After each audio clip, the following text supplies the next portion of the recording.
Hi everyone, it's Agnieszka from 5 Minute Language. Welcome to my channel. Make sure you subscribe if you haven't already and give this video a thumbs up. I really appreciate it. So today's video is about stereotypes about British people. And as some of you know, those of you who subscribe to my channel probably know that I grew up in Poland and I moved to the UK when I was 19. So I have experienced both cultures and both countries. And you know, when I was learning English as a child, as a teenager, I was aware of some stereotypes that existed about British people. And then when I came to this country, I have been able to verify those stereotypes, see which ones are true, which ones are untrue. And I thought it would be a fun little video to make to talk about those stereotypes and give you my take on them. So if you've lived in the UK or if you've ever been to the UK or if you're British, let me know in the comments what your take is on those stereotypes. What's your favorite stereotype? What's your least favorite stereotype? So are you ready? Let's get started. So the first stereotype that probably most people are aware of is that British people are meant to be very reserved.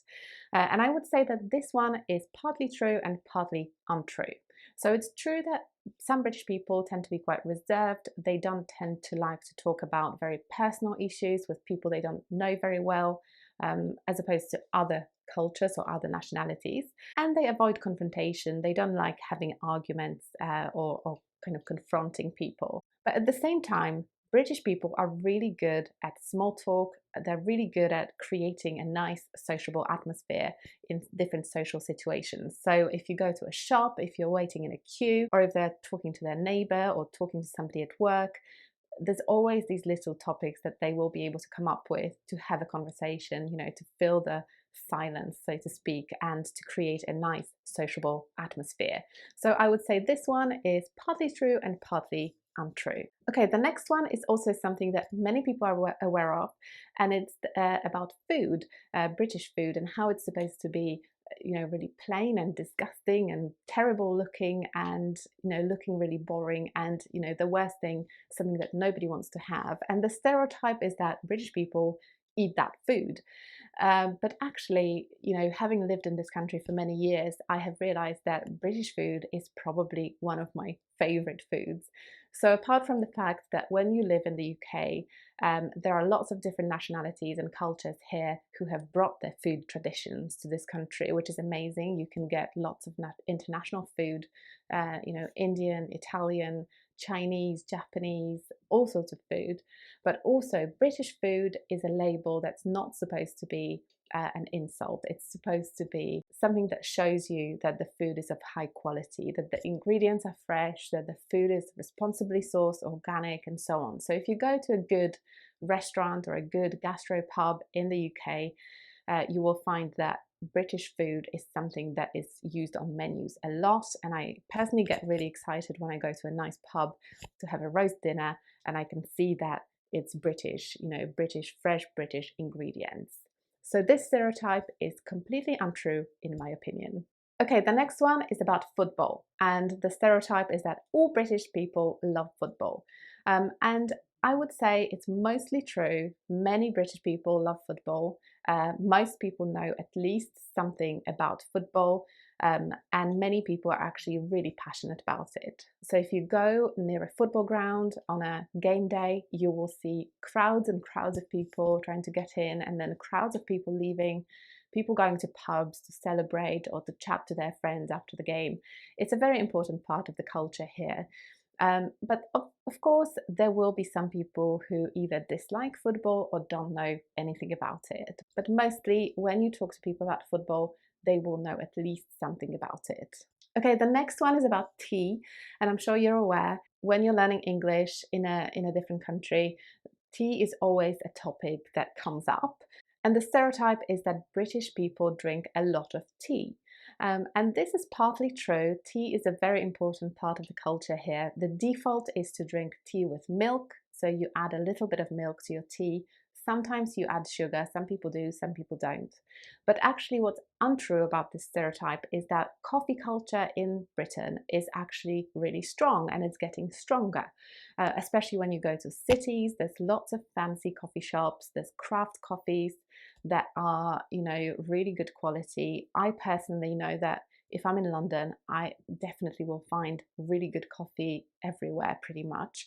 And if I go to other countries, the coffee isn't as good because there isn't so much of a coffee culture there. This is quite a recent thing. I've noticed it in the last few years, that kind of coffee tradition, but tea is definitely still a very important part of the culture. Okay, the next one is the British sense of humor, and there's a stereotype that British people tend to be quite sarcastic, and I would say this one is definitely true. I think it's something that you have to learn as an outsider. I personally, when I was learning English and I used to watch English comedy, often I wouldn't understand the humor because it's very different to the kind of sense of humor that I was used to growing up in Poland as a child and as a teenager.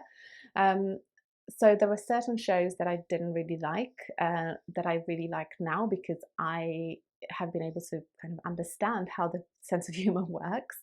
But it's true that lots of British people are very sarcastic, and sometimes, you know, they might say something that you will misinterpret because you will think they're being serious, but actually they're just trying to be funny in a kind of sarcastic way.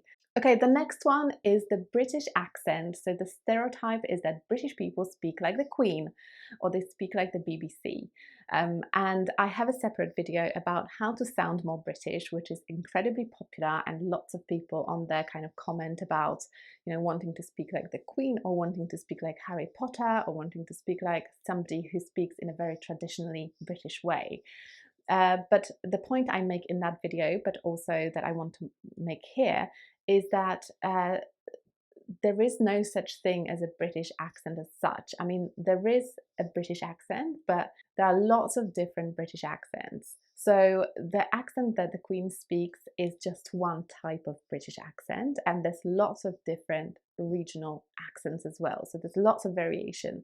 If you go to York in the north, or if you go to Birmingham, or if you go to Cornwall, people will speak very differently.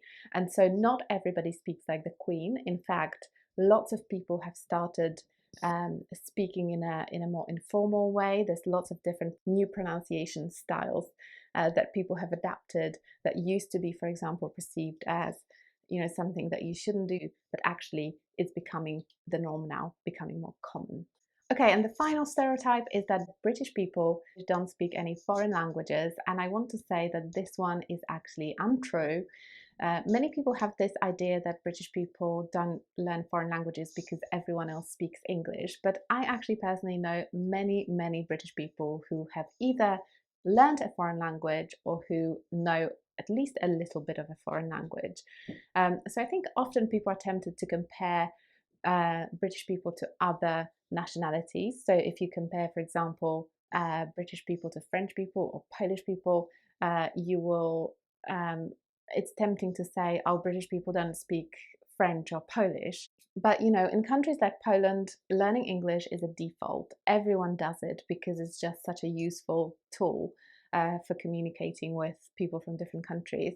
But if you look at the take up of a second language, so if you just disregard English completely in most countries, how many people learn a second language? And I think that is a more useful comparison. If you compare how many people or what proportion of people speak a second foreign language in addition to English versus how many British people speak a foreign language other than English.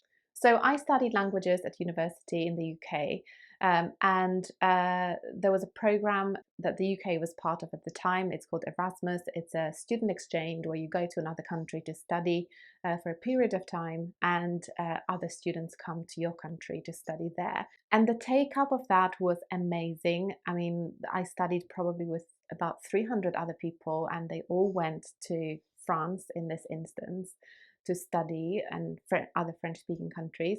They were very interested in doing that. And there's lots of British people who actually want to teach English abroad, who learn languages to be able to do that.